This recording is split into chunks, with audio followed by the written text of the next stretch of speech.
일본 시마네현 서북방 근해. 바로 이곳에서 분쟁은 시작된다.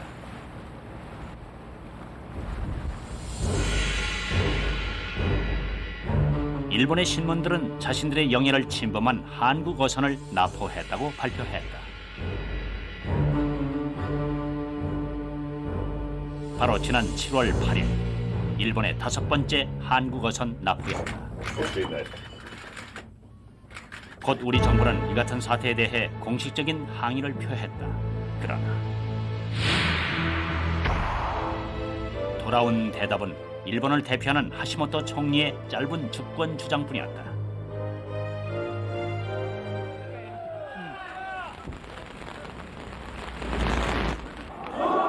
급기야 한일 간의 분쟁은 심각한 갈등 국면으로 치달았고 시간이 흐를수록 갈등의 골도 깊어지고 있다.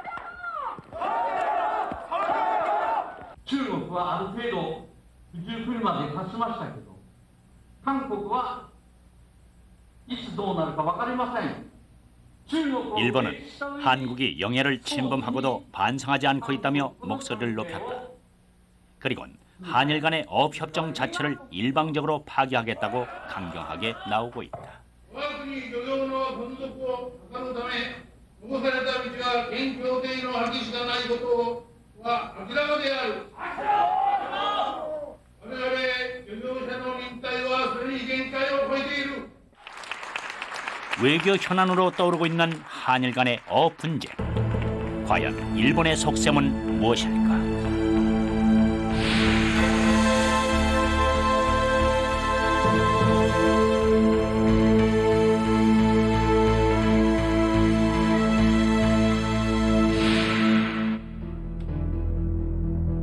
일본 근해에서의 장어잡이가 시작되던 지난 6월 이 분쟁도 시작됐다. 오대호가 6월 8일 와카사만 해역에서 처음 납포됐고 6월 9일 대동호 그리고 6월 15일 수도코와 덕영호가 미시마 해역에서 강제 납포됐다. 7월 8일 다시 대양호. 이렇게 약 한 달 새 모두 5척의 한국 어선이 일본 근해에서 잇따라 납포됐다.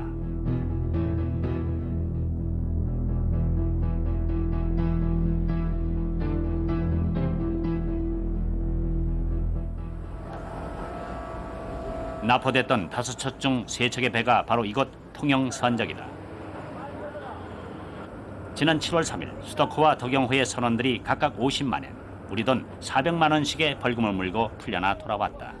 게다가 이들은 납포 과정에서 일본 해상보안청 직원들에게 가혹 행위를 당했다고 증언했다.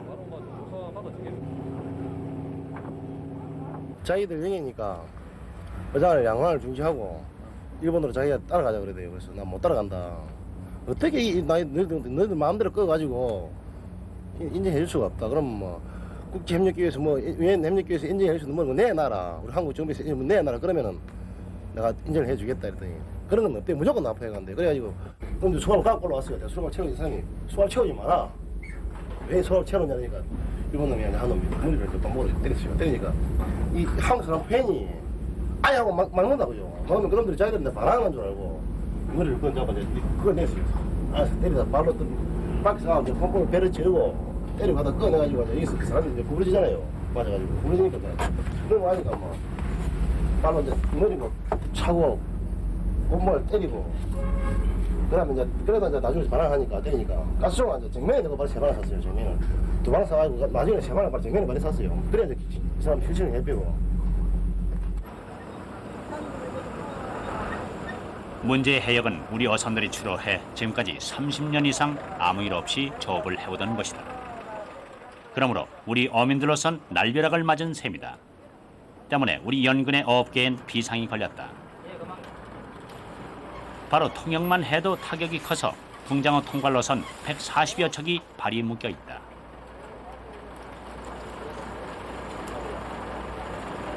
요새 들어오는 장어는 다 어디서 들어오는 거죠? 요즘에는 그 뭐 거제도 앞바다 그게 일본 대마도를 기점을 해가지고 대마도 그네까지 들어갔는데 요즘에는 뭐 전문 사고 나고 난 뒤에 지금 못 들어가고 있죠. 그럼 많이 들어오는 양이 줄었겠네요. 많이 줄었죠. 이거 다 거야. 일본과의 바다 분쟁이 계속되고 나포의 위협이 잇따르면 결국 현재 어획권은 절반 미만으로 줄어들 전망이다. 먼 산만 바라볼 수 없는 어민들은 분쟁 지역을 피해서 조업을 나가고 있다. 어디로 조업 가시는 거예요? 소옥산 쪽으로. 지금 일본 쪽으로는 그럼 나가시는 배들이 거의 없는 모양이네요. 거의 없지요. 그래도 정부 쪽에서 벌금 다 대준다고 그랬는데 안 가세요? 그래도 뭐 그쪽으로 가면은 자연적으로 그 경계로 가까이 가서 의장질이 가능하니까 뭐 그쪽으로 잘 안 갑니다. 오늘 봐서는 그쪽으로 잘 안 갑니다.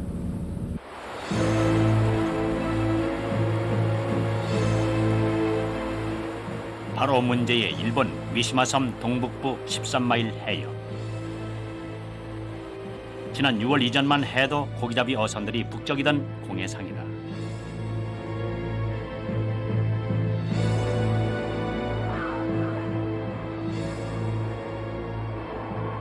그러나 지금 이곳은 마치 비상사태를 연상시키는 긴장감이 감돌고 있다.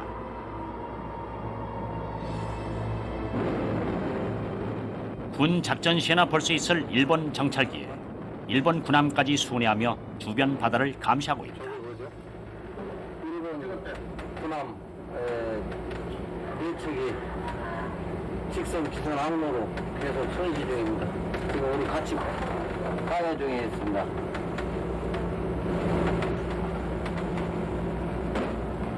정확하게 지금 여기 위치가 어디쯤 되나요? 지금 위치가 십자가 표시되어 있는 요 지점입니다. 경의도 34도 52분, 동경 130도 45분입니다. 이번 나포 사건 이후 현재 이곳에선 우리 어업 지도선 2척이 배치돼 우리 어선들의 접근을 막고 있다.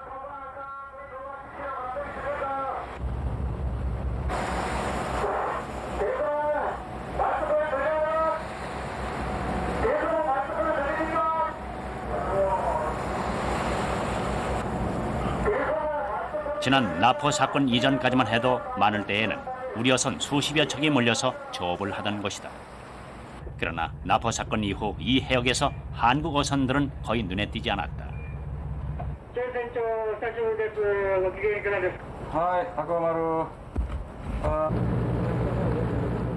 주변엔 온통 물 만난 듯 일본 어선들 뿐이었다.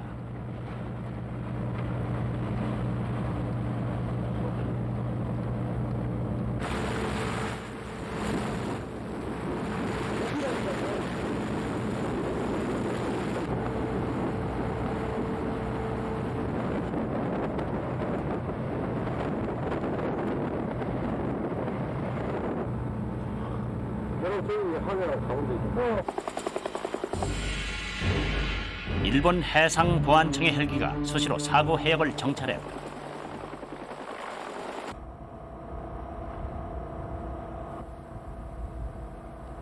날이 어두워지자 일본의 오징어잡이 배들이 선단을 이루어 밤새 조업에 열을 올렸다.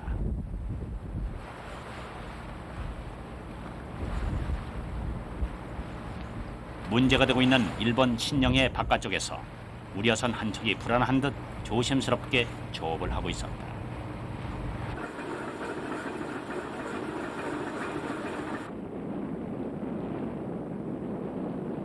일본의 분쟁 지역 주변에서 조업을 하고 있는 우리 어선 한 척을 만났다.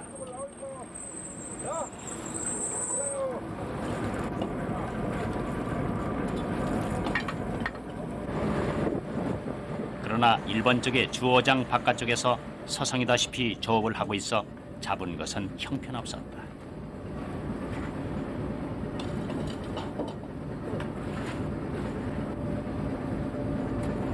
거기 가야 무슨 담을 한 마리라도 잡는데 지금 이 장소에서는 고기를 못 잡고 있는 형설이죠. 그래서 아까 보시다시피 그 고기 그 올라오는 거 맞죠? 그래 잡아가지고는 우리 선원들 생계됩니까? 안 됩니다. 그래서 들어가고 싶어도 못 들어간다는 거죠? 그렇죠. 들어가게 되면 어떻게 됩니까? 들어가면은 일본 경비주에 나와가지고 잡아 들어가죠. 그 지금으로서는 꼼짝 못하죠.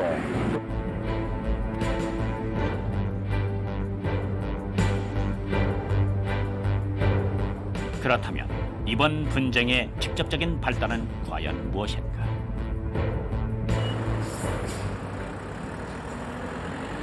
울릉도 대화태 어장을 사이에 두고 우리와의 갈등이 심한 것, 니가타.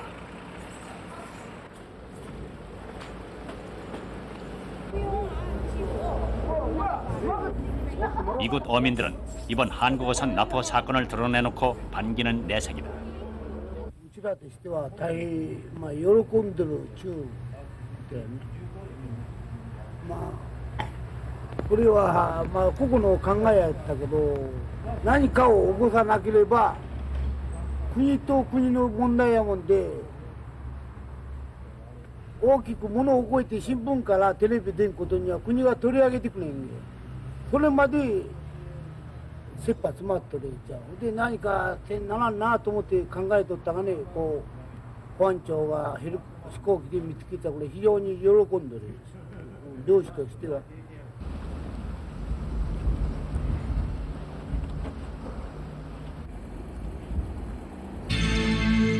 이곳 나나오는 지난 7월 8일 대양호가 납포돼 억류됐던 것이다.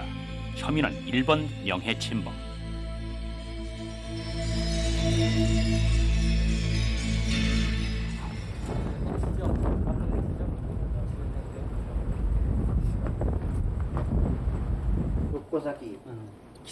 北38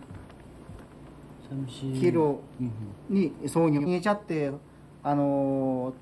ちの方が捕獲した場所が38キロ、六甲崎北50キロですね。一応規則はここに本国の水域ということになってますから、ここを一応ね、今盛んに言われてますよね、領海規制と直線にするっていうのは。だからここは領海というふうにやってますんで、自動的にこの法律がありますんで、私らは。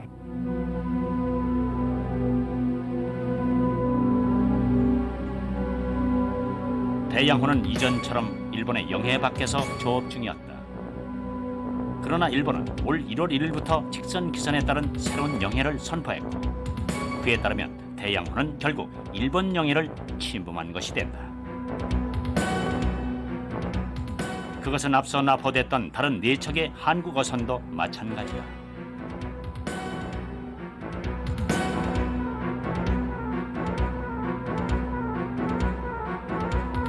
우리가 여기서 그 36년간 아무 이상 작업을 계속 했습니다. 했고 우리가 납포되기 그 전날도 일본 수산청이나 보안청이 와서도 아무 말을 안 했어요. 똑같은 그 자리에서 우리 일본 신의 안에서 작업을 계속 했어요. 아무 이상 없고 말도 안 했어요. 근데 갑자기 어느 날 갑자기 납포를 했어요. 그러니까 자기들이 해도를 가져가지고 선을 자기 동상 직선 기선을 끄어가지고 여기가 새로 생긴 영해선이다. 그러니까 당신들은 우리 영해에 안서조업을 했다. 문제는 일본 신영해법의 기준이 되는 직선 기선이다. 기선이란 영해의 기준이 되는 선으로서 해안선을 따라 그대로 그은 것이 통상 기선이다.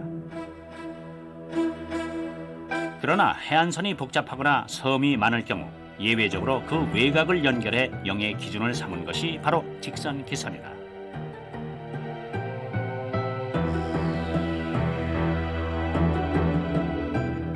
보통 바다를 접한 연안국은 통상 기선에서 12해리까지를 영해로 한다. 일본 역시 마찬가지였다. 그러나 일본은 올 1월 1일부터 영해법을 개정, 직선 기선에 따른 영해를 새롭게 선포했다. 따라서 우리 어선들은 구 영해법으로는 영해 침범이 아니지만 신영해법에 의하면 일본의 새 영해를 침범한 결과가 된다.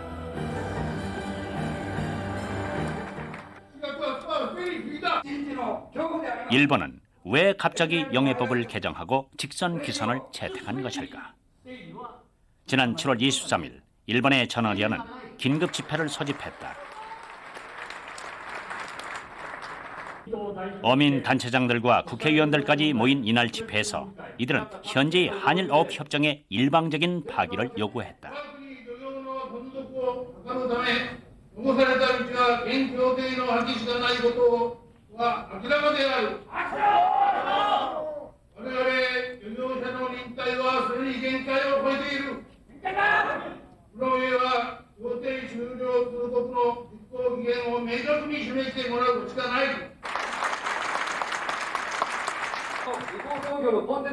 이날 집회에서 이들은 32년 된 한일 어업 협상에 대한 일본 정부의 보다 적극적인 대처를 요구했다. 韓国との漁業協定は今から32年前にできたんです。自商版で大混乱した。危険な状態になった。そこで戦前の韓国と日本の関係を振り返ってやむを得ないということで日本の沿岸で魚を取ることを認めたのが今から32年前であります。 바다를 사이에 둔 한일 양국 간의 마찰은 오래전부터 있어왔다. この自由な公の海上でしばしば日本漁船に対する不法事件が繰り返されており、マッカーサーラインが消滅した後も日韓の海を遮る離礁板ラインが一方的に設定されているので、一方ライン外退去を勧告された日本漁船は下関港に帰ってひたすら交渉の成り行きを待っています。 평화선이라는 것은 1952년의 국방의 목적과 어업자원의 보호를 위해서 그 당시의 메가드 라인을 기초로 우리나라가 선포한 것이었습니다. 당시 일본은 우리와는 비교도 안 될 만큼 어업 기술이 앞서 있었다. 때문에 우리 앞바다까지 몰려와 조업을 했고 평화선은 이런 일본을 견제하기 위한 자구책이었다.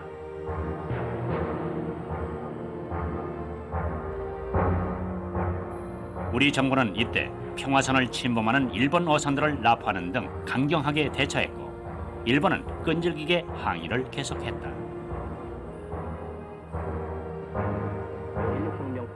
그 후 한일 국교가 회복되면서 65년 일본의 주장을 적극 수용한 한일 어업 협정이 마련됐다.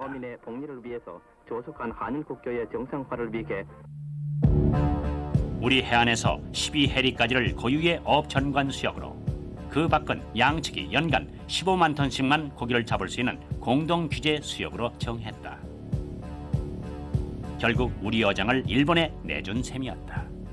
그때 당시는 우리는 어업에 대한 그 어선들의 능력이 아주 저열했습니다. 그래서 일본 어선들이 전부 한국 해역에 와서 너무나 많이 잡기 때문에 이제 그것을 막 규제하는 게 고작이었습니다.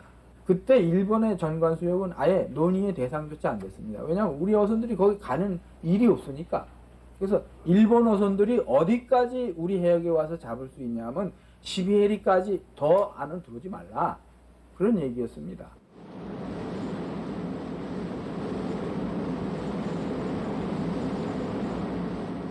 그러나 세월이 흘러서 약 10년 후 상황은 역전되기 시작했다. 70년대 초반 우리의 원양 어업이 비약적으로 발전해 감차카 등 북양 어장에서 연간 50만 톤에 이르는 명태 어획고를 올렸다.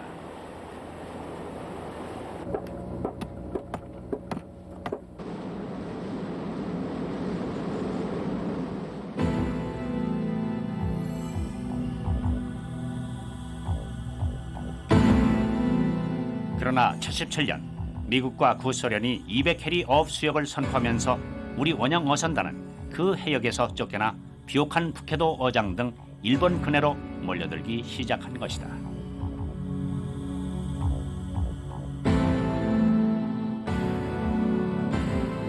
여기에 우리 연근의 어선들의 일본 연안 진출이 늘면서 일본 어민들의 불만의 소리가 높아갔다. 이런 한일 간의 어업 갈등은 크고 작은 분쟁을 일으켰다. 1979년 850여 명이나 되는 일본 어민들이 북해도 근해에서 조업 중이던 우리 어민들을 공격한 것은 그 한 예의에 불과하다.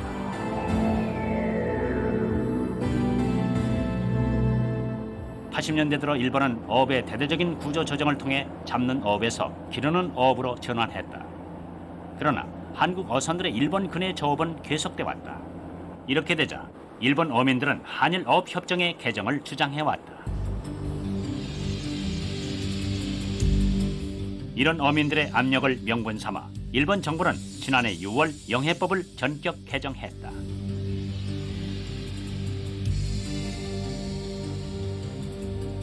그 중에서 한 가지 중요한 사실은 영해의 기준선을 통상기선에서 직선기선으로 바꾼 것이다. 영해를 넓힘으로써 결국은 일본 근해의 한국 어선들을 바깥쪽으로 몰아내는 효과를 얻게 된다. 일본은 무려 165개의 직선 기선을 채택했다. 해안선의 굴곡이 심하거나 일련의 도서가 산재 있는 경우 예외적으로 직선 기선을 인정한다는 유엔 해양법을 근거한 것이다. 그런데 일본의 직선 기선은 무리가 많다는 지적이다. 일본 기선 165개 중에서 제가 분석해본 바에 의하면 19개는 도저히 부족함에서 인정할 수 없는 것이고 나머지는 문제가 없는데 그 19개 중에 상당수가 우리나라하고 앞으로 경제 협정을 해야 될 일본 서부연안 쪽에 집중돼 있다는 것입니다. 과연 이번 한국어선 납포 지역은 문제가 없을까?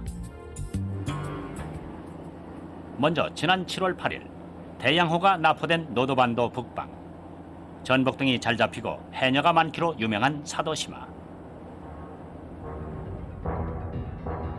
일본은 연안에서도 36km나 떨어진 이 사도시마와 해구라지마를 연결하는 직선 기선을 설정했다. 그러나 유엔 해양법엔 위배된다. 이 직선 기선은 해양법 협약 제7조에서 보면은 제가 아까 말씀드린 것처럼 이렇게 해안에 이 해안선이 깊이 굴곡하고 많이판 지역에서만 설정할 수 있는데 여기 지금 해안선이 하나도 굴곡한 것이 없습니다. 밋밋합니다. 그렇기 때문에 이거는 해당이 안 되는 것입니다. 여기에. 그 다음에 또 한 가지 요건은 연안에 근접해서 1년의 도소가 산재해야 되는데 여러분들이 해도를 보실 것 같으면은 여기 1년의 도소가 하나도 없습니다.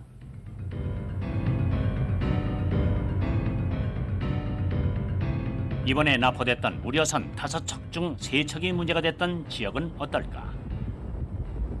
6월 9일 대동호에 이어 6월 15일 다시 수도코와 도경호가 납포된 오키노시마 동북부 해역. 해안선이 단조롭기 그지없는 이곳에 일본은 직선 기선을 그었다. 역시 직선 기선의 요건엔 불충분하다. 해안선이 깊이 굴복하고 많이 판 지역. 여기 볼 것 같으면은 많이 판 게 아무것도 없습니다. 우리나라 동해안 연안하고 똑같습니다.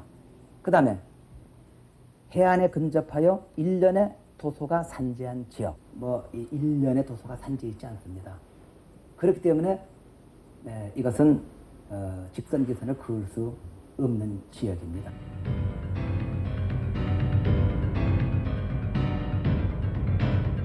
다섯 척 중 제일 먼저인 오대호가 지난 6월 8일 납포됐던 와카사만.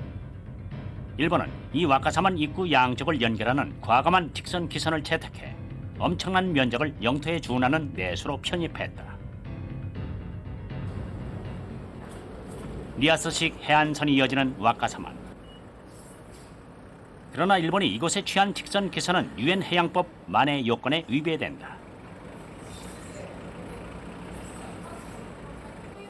해양법 협약 제10조에 의하면은 만해 요건을 규정하고 있는데 이 만이라고 하는 것은 이 만구가 24마일을 초과하면 안 된다는 것입니다. 지금 이렇게 거도 38마일이기 때문에 해양법 협약 10조 위반이라는 것입니다. 그런데 이것도 아니고 이렇게 걷다는 것입니다. 이렇게 일본이 신영해법의 기준으로 취한 직선 기선들은 국제법에 명시된 요건들에 위배된다. 과연 일본 전문가들은 이 점에 대해 어떻게 생각할까? 国連のね、法でも認めてる、直線規制の引き方っていうのありますよね。それにね、沿って日本はやってますので、日本が勝手にね、国連で決められたこと以外のことをですね、勝手に自分で直線を引いているということはありません。ですから、十分そういった点をね、国連のそういった決まりに沿ってやっているので、問題はないというのがもう政府関係者の一致した見方なんですけれども。 뿐만 아니라 이번 일본의 어선 납포는 또 한 가지 문제점이 지적된다. 바로 한일 어업 협정을 위반하고 있다는 점이다. 제1조 1항에선 이 어업에 관한 수역의 설정에 있어서 직선 기선을 사용하는 경우 협의해 결정한다고 명시하고 있기 때문이다. 시베리아 어업정관 수역을 설정할 때 통상기선에 의해서 시베리아를 설정할 수 있도록 이렇게 규정을 하고 있습니다.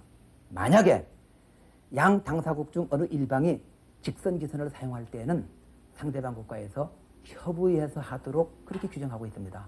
따라서 우리나라는 1965년 한일어업협정 시 일본하고 협의를 했습니다. 또 77년에 일부 영해 직선기선을 추가 설정했을 때도 일본하고 협의를 했습니다. 이 점에 대해 우리는 일본 정부의 공식 입장을 요구했다. 그러나 그들은 인터뷰를 거절하고 외무부 정례 브리핑으로 답변을 대신했다.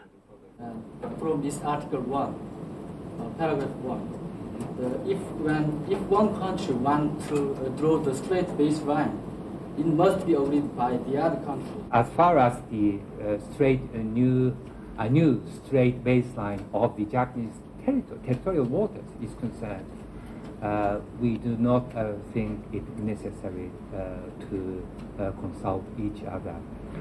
It can be entrusted to any sovereignty. 아직 한일 어업 협정은 유효하다. 따라서 이 직선 기선으로 야기된 어업 분쟁을 해결할 핵심은 따로 있다.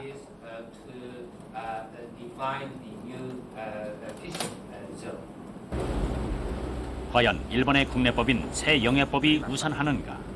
아니면 국가 간 조약인 한일 어업 협정이 우선하는가 하는 문제다. 시마네현 하마다 구치소. 이곳엔 지난 6월 9일 납포된 대동호의 선장 김순기 씨가 석 달째 구속 수감 중이다. 김순기 씨 재판은 이번 사건의 핵심을 그대로 담고 있다.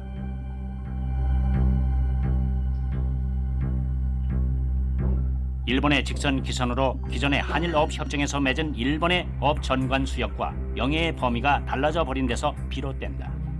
때문에 핵심은 과연 무엇이 우선하느냐 하는 것이다.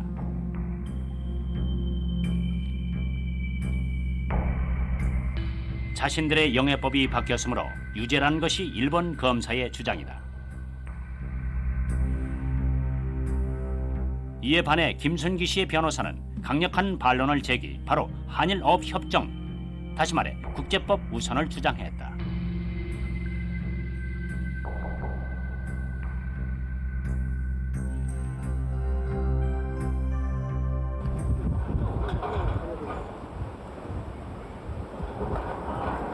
접견하셨어요? 예, 했습니다. 접견 그 신영해법은 어디까지나 일본의 그 국내법이니까 그 국내법보다는 그 조약인 그 한일 조약이 우선한다. 한일 어업협정이 우선이다. 우선한다. 한일 어업협정에서도 이러한 분쟁에 대해서 해결 방법을 마련해 놓고 있습니다. 즉 1차적으로 분쟁이 생길 경우에서는 외교상의 노력을 해야 되고 외교상의 노력으로도 해결이 안 될 경우는 중재에 의해서 해결을 할 수 있도록 해 있는데 이번 일본 정부는 그러한 절차를 전혀 거치지 않고 바로 납포와 일본 재판정의 기소라는 아주 극단적인 방법을 사용했기 때문에 한일 어업협정의 정신 자체도 위배했다고 생각합니다. 지난 8월 15일 일본 재판부는 이 사건을 기각했다. 검찰의 기소 자체가 성립되지 않는다는 것이다. 그런데 이런 법 상식을 모를 리 없는 일본이 무리한 직선 기선을 고집하는 이유는 무엇일까? 속셈은 따로 있다. 통상 기선에 의한 일본의 영해는 약 38만 평방킬로미터. 그러나 직선 기선을 취하면 영해는 약 5만 평방킬로미터, 제주도의 30배쯤 되는 넓이가 늘어나게 된다.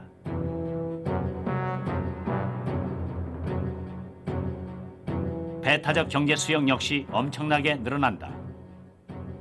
다시 말해 일본은 직선 기선으로 이런 엄청난 배타적 경제 수역, 곧 바다 영토를 노리는 것이다. 그러면 배타적 경제 수역이란 무엇인가? 바다를 둘러싸고 관할권을 확대하려는 연안국들과 공해로 놔두길 원하는 국가들 사이에 분쟁이 끊이지 않자 82년 유엔은 신해양법을 제정했다. 유엔 해양법은 94년 11월 발효됐고 현재는 120여 개국이 비준한 이 시대 신해양 질서의 근간이 되고 있다. 유엔 해양법은 몇 가지 주목할 만한 것들을 규정하고 있다. 직선 기선을 인정하는 것도 그중 하나다.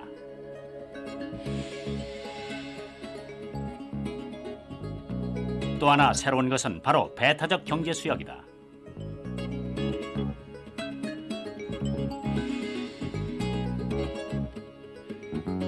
바다를 접한 연안국은 기선에서 200해리까지 배타적 경제 수역을 설정할 수 있도록 권한을 부여하고 있다.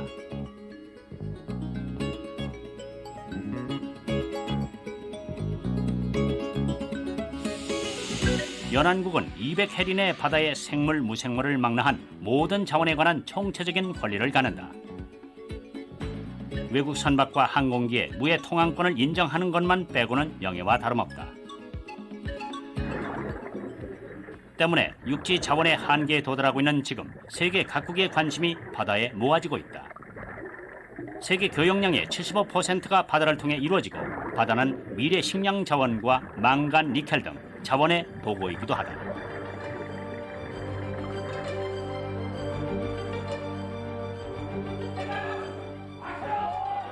지난 2월 일본에선 배타적 경제 수역의 전면 철수를 촉구하는 대규모 집회가 있었다. 일본이 지난해 배타적 경제 수역을 선포하면서 유보해왔던 한국과 중국에 대한 부분의 권리도 마저 찾자는 것이다.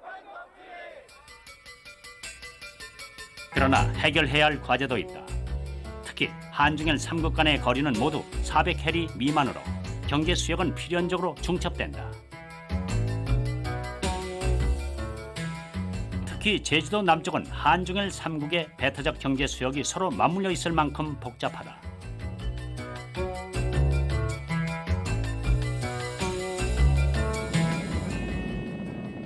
서로 간의 합의를 통해서 경계를 획정해야 하는 현실적 문제에 당면해 있다.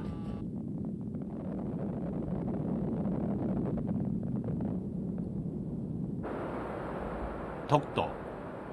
한일 간의 배타적 경제 수역의 경계를 마련하는 데 가장 치열하게 대립되어 있는 것이다. 영유권 분쟁에 휘말려 있기 때문이다.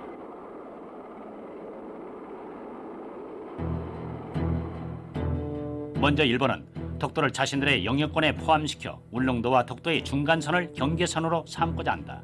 여기에 독도와 일본의 서쪽 끝섬인 오키도와의 중간선을 경계선으로 삼고자 하는 우리 쪽의 입장이 팽팽히 맞서고 있다. 결국 독도 영유권의 여부에 따라서 한반도 면적의 절반이나 되는 바다 영토가 걸려있는 문제다.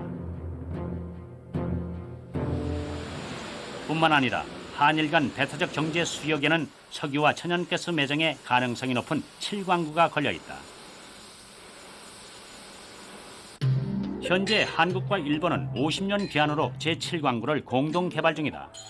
그러나 한국과 일본의 배타적 경제 수역이 전면 실시되면 공동 개발 계약이 끝나는 2028년 7광구의 3분의 2가 일본령으로 귀속된다.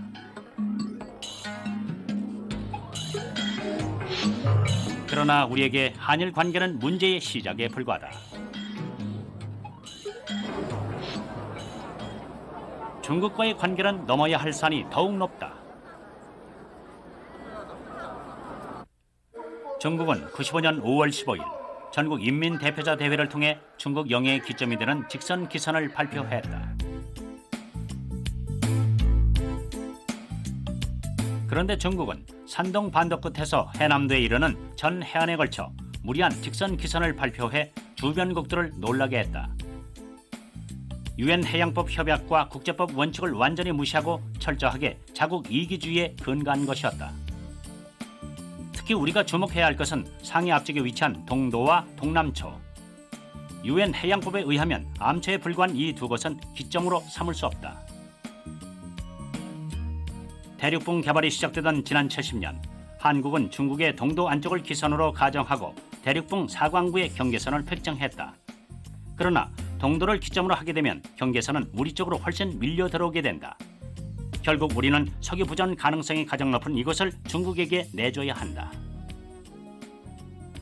특히 상해 밖에 본토에서는 약 70해리 가까운데 그 암초, 그건 그 동도라고도 부르고 영어로서는 베런 아일랜드라고 하고 거기까지가 제일 밖이라고 이렇게 해서 그건 우리라 이렇게 생각했는데 그보다 또 조금 더 동남쪽 밖에 나와 있다는 말씀이죠. 그래서 이것을 우리가 받아들이나 안 받으나 이런 건 우리 정부에서도 항의를 한 걸로 알고 있습니다만 이건 이 황동진화의 석유 개발에 있어서는 치명적으로 중요한 요소들이 있습니다.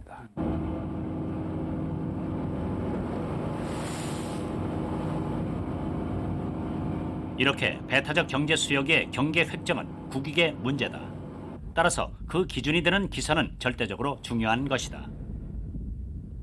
게다가 중국과의 관계에서 한시 앞이 정확한 경계 획정을 서둘러야 할 이유가 있다. 동중국 해에서의 중국 어선들의 불법 어로 때문이다. 바로 중국의 해적선이다.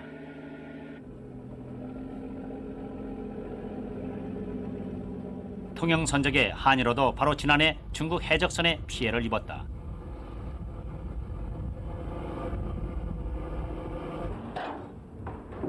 바로 우리 어민들의 주어장인 이곳 동중국해에서 중국 어선들과의 마찰이 있어왔고 그로 인한 갈등은 커다란 피해와 위협이 되고 있다.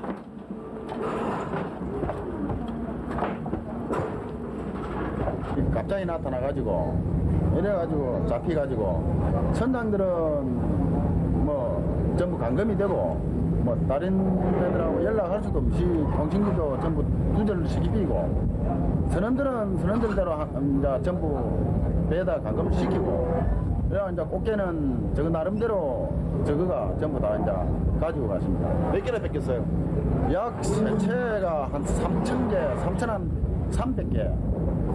300개 정도. 금액으로 하면 얼마 정도 되죠? 금액으로 하면 약 1억 정도. 1억이 넘어요? 예. 동중국해에서 중국 해적선의 횡포뿐만 아니라 중국 어선들이 서해안 쪽 우리 영해를 침범하는 사례도 잦다. 때문에 한중 간에도 조속히 경계를 획정해야 할 필요성이 높아져 가고 있다. 그래야만 지금 서해안에 우리의 손해를 막고 동중국해 어장을 확보할 수 있다는 계산이 생기기 때문이다.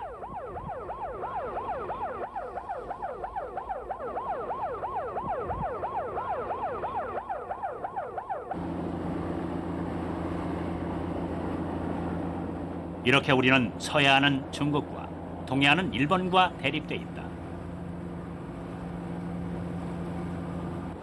한중일 3국이 전면적으로 배타적 경제 수역을 시행하게 되면 우리에겐 어떤 득실이 있을까?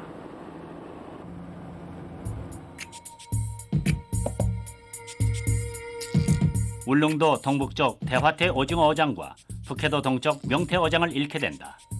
그러나 동중국해 저인망 어장의 상당 부분과 서해안 어장도 지킬 수 있다. 그러나 전체적으로는 막대한 손실로 나타날 것이라고 관계자들은 주장한다. 지금 뭐 일본에서 건 한일협 협정 과정에서 이 직선기선을 건 데서만 하더라도 한 5천억 정도의 우리 그 어선들이 손해를 보는데 만약에 그 이제또 경제 수역 200개를 선포했을 때는 우리 그 어선들은 과연 어선업 자체가 안 될 수 있는 그런 엄청난 손실이 오지 않겠냐 그렇게 생각이 됩니다. 이렇게 배타적 경제 수역의 경계 획정은 철저하게 국익과 관련된 문제다. 곧 어장만의 문제가 아니라 바다 영토의 문제인 것이다. 때문에 최근 해양 문제를 둘러싼 국가 간의 마찰이 빈번하다. 특히 좁은 바다를 공유하고 있는 한반도 주변 동아시아 지역의 경우 긴장이 높아가고 있다. 한일 간 독도, 일러 간 북방 4개도서, 일중 간의 조어도, 즉 센가쿠 열도, 주변 6개국 간의 남사군도 등 섬을 둘러싼 영유권 분쟁이 치열하게 전개되고 있다. 그중 조어도, 주변 8개의 무인도로 구성된 섬으로 일본인들은 센가쿠 열도라 부른다.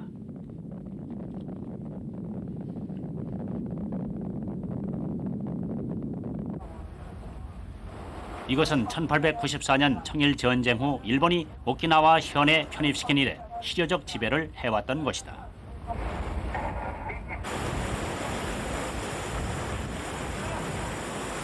그러나 1970년 인근 해역에서 석유와 천연가스의 부존 가능성이 높아지자 분쟁이 시작됐다. 중국이 영유권을 주장하고 나선 것이다.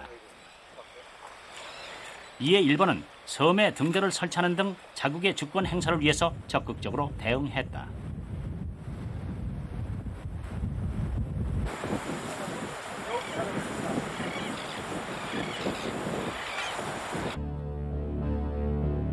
그러나 뒤늦게 나선 중국은 92년 영해법을 개정하면서 조어들을 자국의 영토에 일방적으로 편입시켜버렸다.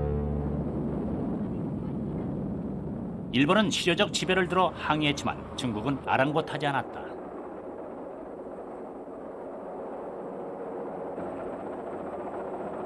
그러던 중 대만인들이 저도에 몰래 상륙하는 사건이 일어났다.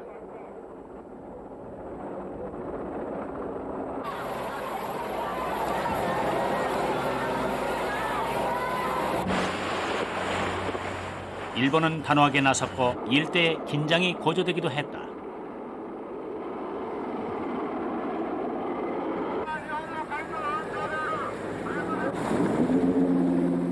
대만인들은 조도에 중국기와 대만기를 개양했다. 영토에 관한 한 이념을 초월한 협력이었다.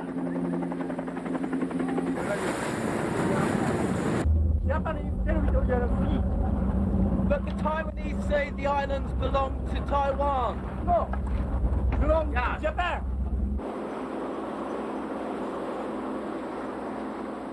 조어도의 경우 석유 부전 가능성이라는 경제적 가치가 높다.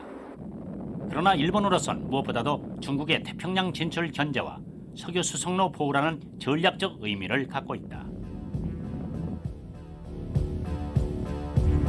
일본이 중동에서 수입해오는 석유 수송로를 보호하기 위해서 주시하고 있는 또 하나의 분쟁지는 바로 남사군도.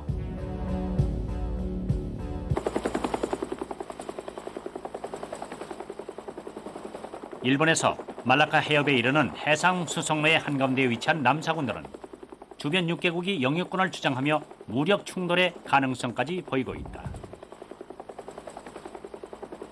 특히 주목해야 할 것은 중국의 동향이다. 중국은 이 지역의 베트남령 대륙붕에서 일방적인 석유 탐사를 시도했다.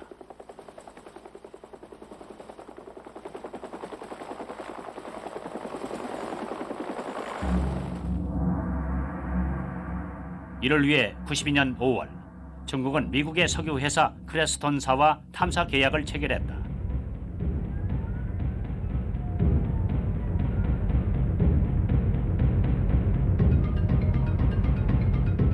이에 베트남은 외교 성명을 통해 중국의 일방적인 영해권 행사에 강력하게 항의했다. 즉, 제3국인 미국의 크레스톤사와의 계약은 베트남의 주권을 유린하는 것이므로 불법적 탐사를 즉각 중지해 줄 것을 통보했다.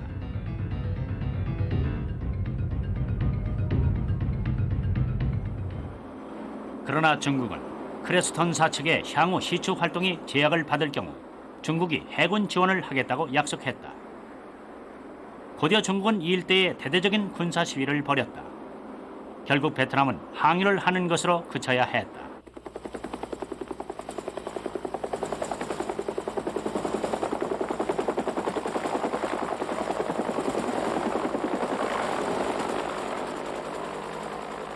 다른 한편 95년 필리핀 정부는 중국의 또 다른 불법 점령 사실을 외국 기자단에게 공개했다.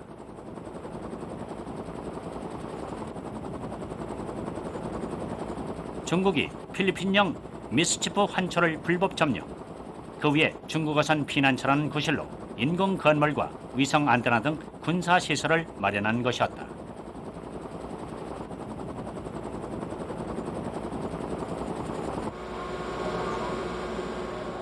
외국 기자단이 이 환초에 접근하자 중국 함정이 나타났다.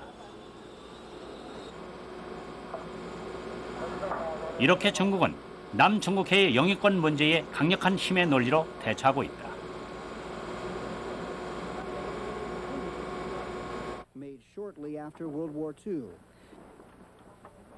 필리핀 정부는 긴급 국가안보회의를 소집, 이에 대한 대책을 논의했다.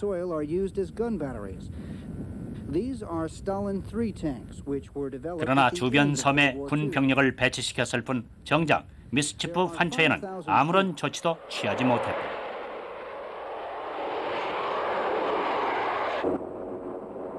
결국 필리핀보다 월등한 군사력을 가진 중국에게 손을 들고 영토를 내준 셈이다.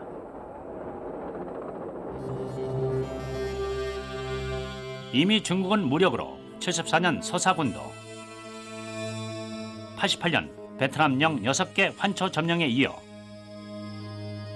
95년 다시 미스치프 환초를 점령함으로써 남사군도로 진출해왔다. 중국은 1992년 2월 영해법을 발표하여 남사군도, 서사군도에 대한 중국의 영해임을 주장하였습니다. 그리고 중국은 현재까지 원거리 작전 수행 능력이 제한되어 있기 때문에 해남도에서 1000km 이남까지 떨어진 남사군도에 대해서 원거리 작전을 수행하기가 매우 어렵습니다.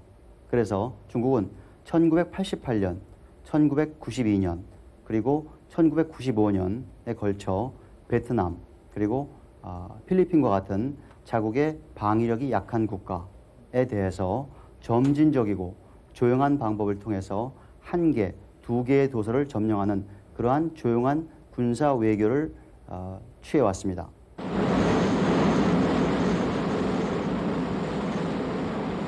남사 군도로의 진출은 중국 해군력 강화의 근거가 되고 있다.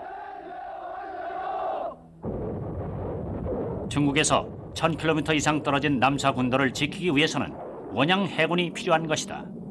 이 때문에 중국은 2000년까지 항공모함을 자체 제작키로 하는 등 해군의 현대화를 추진하고 있다.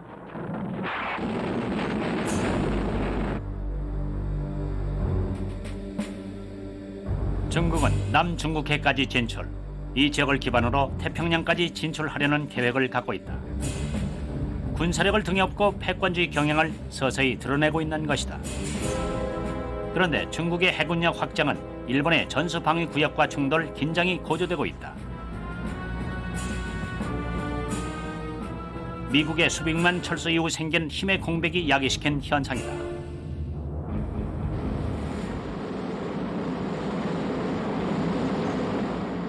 이런 중국을 견제하기 위해서 일본은 최근 급속한 해군력 증강에 힘을 쏟고 있다. 이미 일본은 세계 2위의 해군력을 갖추고 있다. 일본 해군력 중 세계가 주목하고 있는 것은 잠수함이다. 일본 잠수함의 평균 연령은 7.5년, 세계에서 가장 최신 장비를 갖추고 있다. 이를 위해 일본은 한 척에 4천억 원이나 하는 잠수함을 매년 한 척씩 건조하고 있다.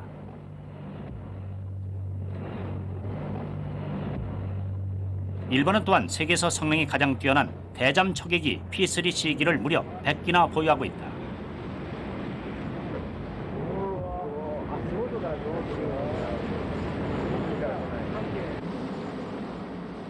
더구나 일본은 현재 미국만 보유하고 있으며 한 척당 가격이 8천억 원이나 하는 세계 최고의 전함 이지스함을 2척이나 보유하고 있다. 그리고 2척을 추가 건조 중이다.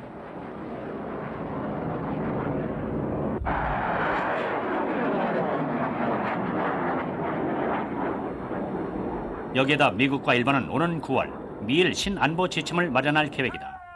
향후 태평양 방위의 대부분을 미국을 대신해 일본에게 맡긴다는 전략이다. 올 9월이면 미국과 일본의 미일 방위 협력 지침이 발표되게 되어 있습니다. 이 지침의 내용은 그동안 미국이 국방비를 삭감해왔기 때문에 태평양 방어를 일본이 더 많이 맡아달라, 이러한 의도입니다. 그동안 미국은 일본에게 말레카 해협을 넘어서 인도양 동항까지 일본이 해상 방위를 해줄 것을 요구해 왔습니다. 이것은 미국이 일본의 해군력 수준이 세계 정상급에 올라 있다는 것을 인정한 셈입니다.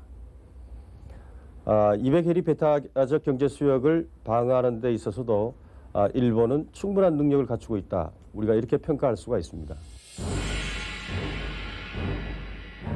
군사력 외에 바다 영토를 확보하기 위한 일본의 또 하나의 노력이 있다. 쓸모없이 보이는 작은 암초들을 억지스러울 만큼 집요하게 관리해 바다 영토를 확장하려는 것이다.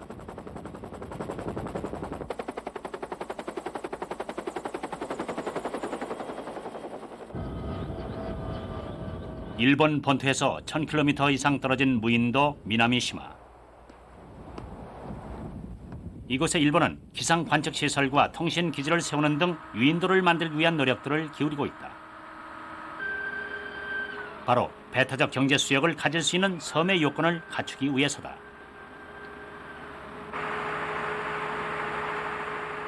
유엔 해양법은 인간의 거주 또는 스스로의 경제 생활이 불가능한 섬은 배타적 경제 수역을 가질 수 없다고 규정하고 있기 때문이다.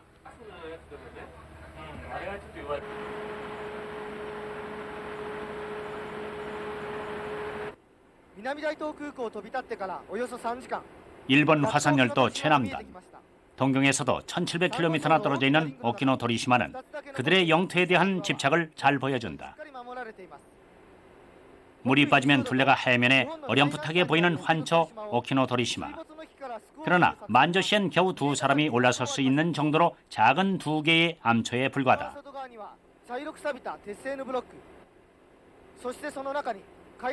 일본은 88년부터 이곳에 약 300억 엔의 공사비를 들여 암초가 바닷물에 유실되지 않도록 하는 공사를 시작했다.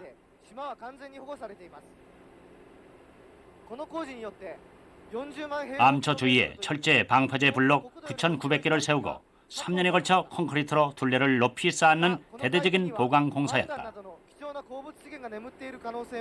일본은 이곳에 비행장을 건설하고 대규모 해양 도시로 개발한다는 원대한 구상을 세워놓고 있다.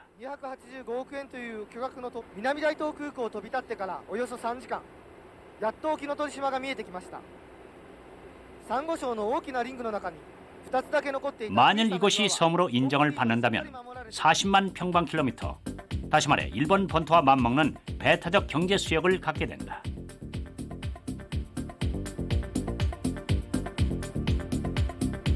그리고 나아가 세계 제8위의 배타적 경제 수역을 갖는 엄청난 해양 주권국이 된다. 바로 이것이 일본이 노리는 21세기 해양 강국 일본의 지도인 것이다. 일본은 그 태평양 쪽에 그런 화산열도라고 해서 동경으로부터 남쪽에 1700km에 걸쳐서 주렁주렁 무인도, 유인도를 많이 가지고 있다는 말씀이죠. 그래서 거기에서 기점을 확보하고 기선을 거기에 잘 긋고 그렇게 해서 함으로써 200캐리 이런 그 경제 수역을 그을 수 있는 그런 모든 조건을 갖추게 되면은 결국은 일본은 국토 면적 37만 평방해리보단 10배 내지 12배에 이르는 그런 바다의 관할권, 주권적 권리라고 하니까 경제적인 목적으로서는 자원을 다 갖는 이런 중대한 국익이 걸려 있습니다. 그래서 어느 한 곳에도 일본으로서는 이런 사소한 그런 직선기선 문제 이게 아니고 일본 전체로 볼 때는 태평양 쪽에는 중대한 국익이 걸려 있단 말씀이죠. 일본 군함 밀축이 직선기선 항로로 계속 손실이 때문에 일본은 한국 어선을 납포하는 마차를 빚으면서까지 일본 서해안의 직선 기선을 무리하게 늘려잡으려는 것이다. 주변국들이 신팽창주의라며 일본을 비난하지만 일본은 조용히 자신들의 주장이 관철될 때까지 국제적인 영향력과 힘을 갖춰나가고 있다.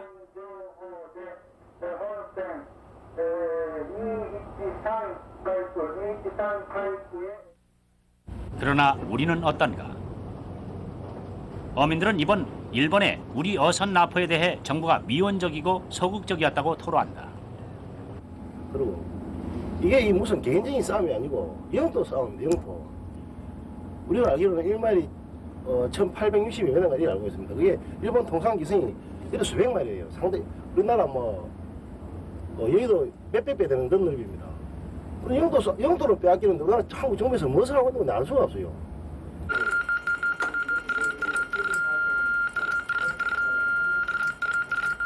일본은 이미 작년 6월에 직선 기선에 의한 새 영해법을 선포했다. 바다 영토 늘리기라는 일본의 계산된 의도와 분쟁의 조짐은 작년 6월 이미 시작된 것이었다. 그러나 우리 정부는 수동적인 대응으로 일관했다. 해양수산부가 일본에서 입수한 새 영해법 책자에 따라 확정도 되지 않은 일본의 신영해를 침범하지 않도록 어민들을 계몽하는 데 그쳤다.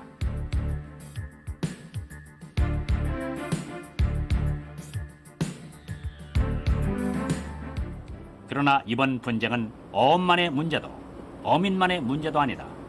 국가 영토와 관련된 중대한 문제다. 때문에 정부의 대외적인 외교력의 부재도 문제점으로 지적된다. 원래 어떤 한 나라가 영해 직선 기선을 택할 적에는 대개 일본이 직선 기선을 택하면 우리나라만 관계가 되는 게 아니라 전 세계 이해관계 있는 나라가 많습니다. 그렇기 때문에 국제 관례는 그 나라에 대해서 조용하게 대외적으로 알리지 않고 문서로서 자기 입장을 전달하고 다른 나라한테 알리지도 않습니다. 작년 6월에 일본이 직선기선을 선포한 후에 작년 말쯤에서 우리 정부가 디마셰, 소위 이의제기를 한 걸로 알고 있습니다. 근데 그런 이의제기라는 것이 외교 채널을 통해서 소위 비밀 분류된 서류로 왔다 갔다 했기 때문에 아무도 모른다 이겁니다. 그래서 그런 것은 국제법적으로는 매우 아주 미흡합니다. 국제법적으로 그러한 중요 문제에 대항력을 가지려면은 공시된 형식을 취해야 됩니다. 우리가 성명을 발표한다 이런 말을 쓰는데 그러한 형식을 써야 됩니다.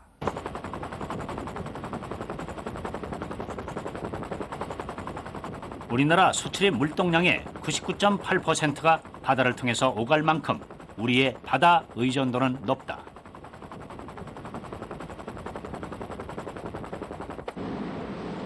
게다가 그 해상로는 대부분 남중국해와 한중 항로 등 분쟁 가능성이 높은 지역을 지난다.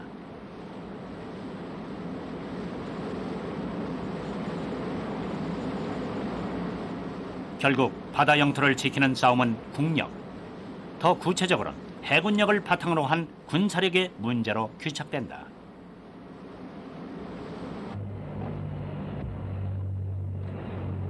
그러나 우리의 해군력은 연안 해군의 수준에 머물러 있다.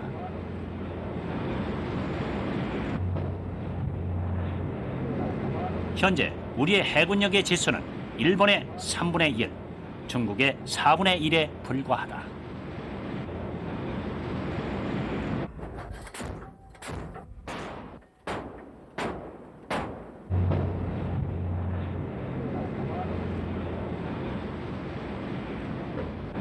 우리는 지금 20척 정도의 주요 전투함정을 가지고 있습니다. 잠수함과 프리게트함과 구축함이 있습니다. 우리가 가지고 있는 군함 중에서 제일 큰 것들이 구축함인데 그 크기는 약 3,000톤 정도 됩니다. 그런데 이 배들은 전부 1944년 그리고 1945년 정도에 미국이 만들었던 것이고 그것을 지금 우리가 얻어다가 쓰고 있는 그런 실정입니다. 그리고 이제 우리가 최근에 몇 척을 만들었습니다만은 이 프리게트함이라고 불리는 이 배들은 약 1,500톤 정도 되는데 이 배들은 파도가 높이 치는 날은 이 작전을 할 수가 없습니다. 이 4, 5m 정도의 파도에서 이 정상적인 작전이 힘들고 그러니까 즉 원형 작전이 어렵다는 그런 얘기가 되겠습니다. 바로 이러한 장비를 가지고 우리는 앞으로 우리의 배타적 경제 수역을 지켜야 되는데 배타적 경제 수역은 하나의 영토와 같은 개념입니다. 그런데 이런 군함들 가지고서는 그런 우리의 해양 영토를 과연 제대로 지킬 수 있을지가 의문이라고 말할 수 있겠습니다. 한국어선이 억류됐던 시마네현 청사업. 그곳에는 독도가 일본의 영토라고 주장하는 선전탑이 세워져 있다. 강풍에 날려 떨어져 나간 조각을 억지로 붙들어맨 일본인. 그들은 오늘 우리가 결코 잊어서는 안 될 것이 무엇인가를 조용히 말해주고 있다.